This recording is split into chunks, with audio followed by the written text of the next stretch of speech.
नमस्कार, मैं नूमस वरिया, आप देख रहे हैं मास्टर प्रहार। स्वागत है आप सभी का एक बार फिर मास्टर प्रहार में। भारत और चीन के बीच चल रहा सीमा विवाद दिन पर दिन बढ़ता जा रहा है। चीन अपनी हरकतों से बाज नहीं आ रहा है। कभी सैन्य स्तर की बातचीत होती है तो कभी विदेश मंत्रियों की बैठक होती है, लेकिन फिर भी चीन के सरकारी अखबार ग्लोबल टाइम्स की ओर से लगातार भारत को धमकियां दी जा रही हैं। सरकारी मीडिया ग्लोबल टाइम्स ने लिखा कि अगर भारतीय सेना पैंगोंग झील के दक्षिणी हिस्से से नहीं हटती है तो पीपुल्स लिबरेशन आर्मी यानी PLA पूरे ठंड के मौसम में जमी रहेगी। अगर दोनों देशों के बीच युद्ध हुआ तो भारतीय सेना जल्द ही हथियार डाल देगी। ऐसा स्टेटमेंट है चीन के सरकारी अखबार ग्लोबल टाइम्स का। सरकारी मीडिया की टिप्पणी केवल यही नहीं रोकी, ये भी कहा कि भारत का सैन्य तंत्र कमज़ोर है, उसके कई सैनिक कड़ाके की ठंड या कोरोना में मर जाएंगे।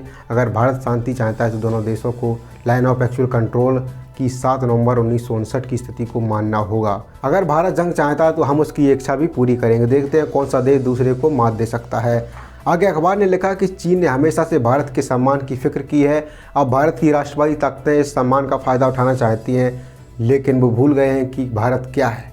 आज के माहौल पर हर चीज़ सामने रखने की ज़रूरत है। हमारी तिब्बती मिलिट्री कमांड भारत से तनाव को देखते हुए PLA के सपोर्ट के लिए ड्रोन की मदद ले रही है। इससे साबित होता है कि PLA किसी भी चुनौती से निपटने के लिए तैयार है। वहीं कांग्रेस नेता राहुल गांधी ने ट्वीट कर कहा है कि चीन ने हमारी ज़मीन पर कब्जा कर लिया है। भारत सरकार इसे वापस लेने की कोई योजना बना रही है या फिर इसे भगवान की मर्जी बताकर छोड़ देगी। इस पूरे विवाद को कम करने की कोशिश लगातार जारी है, लेकिन चीन की नीयत समझ में नहीं आ रही है। एक तरफ चीन के मंत्री और सैन्य अधिकारी बातचीत भी कर रहे हैं, तो वहीं दूसरी तरफ चीन का सरकारी अखबार ग्लोबल टाइम्स भारत को धमकियां दे रहा है। अभी 2 दिन पहले ही भारत और चीन के विदेश मंत्रियों के बीच बैठक हुई। भारत के विदेश मंत्री S जयशंकर और चीन के विदेश मंत्री वांग यी की गुरुवार को मॉस्को शहर में बातचीत हुई। दोनों संघाई सहयोग संगठन की मीटिंग में हिस्सा लेने मॉस्को गए थे। विदेश मंत्रालय ने शुक्रवार सुबह यानी आज बयान जारी कर विदेश मंत्रियों की बातचीत की डिटेल दी है।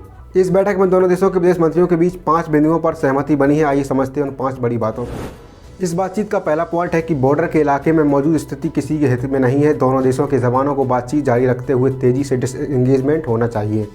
डिसएंगेजमेंट का मतलब होता है विवादित इलाके से सैनिकों का हटना। इस पूरी बातचीत का दूसरा बिंदु है कि रिश्तों को आगे बढ़ाने के लिए दोनों देशों के नेताओं के बीच पहले जो एक राय बनी थी उससे गाइडेंस लेनी चाहिए। मतभेदों की वजह से तनाव नहीं होना चाहिए। नंबर 3 पर आते हैं। दोनों देशों के सीमा से जुड़े मामलों में सभी मौजूदा समझौता और प्रोटोकॉल को मानना चाहिए।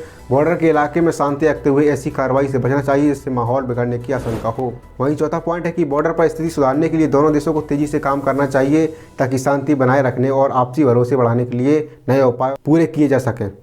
5वां और आखिरी पॉइंट है कि रिप्रेजेंटेटिव मैकेनिज्म के जरिए बातचीत होती रहेगी।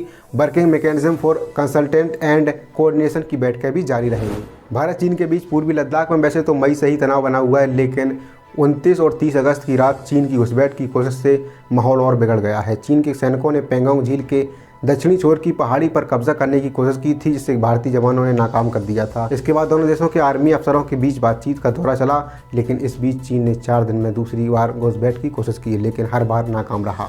इससे पहले 15 जून को गलवान घाटी में भारत चीन के बीच झड़प में भारत के 20 जवान शहीद हो गए थे। चीन के भी 40 सैनिक मारे जाने की खबर थी, लेकिन उसने ये कबूला नहीं। अगस्त की ताज़ा घटना पर चीन ने उल्टा भारत को दोष देते हुए आरोप लगाया कि भारतीय जवानों ने लाइन ऑफ एक्चुअल कंट्रोल यानी LAC पार की और फायरिंग की है।